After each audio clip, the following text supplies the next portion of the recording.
گرجستان زندگی میکنیم. اینجا به باباهاشون میگن ماما.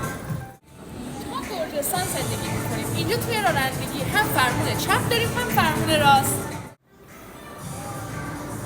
ما گرجستان زندگی میکنیم. اینجا شبا تا دیر وقت میتونید تو خیابون بمونید چون امنیتش خیلی بالاست. ما گرجستان زندگی میکنیم. با اینکه اینجا کشور سردسیریه اما تو شهر تفلیس به ندرت برف میبینیم. ما گرجستان زندگی میکنیم. اینجا کلی کلمه ایرانی وجود داره مثل پنجره، بازار، شلوار، جیب، پول و جیگر. ما گرجستان زندگی میکنیم.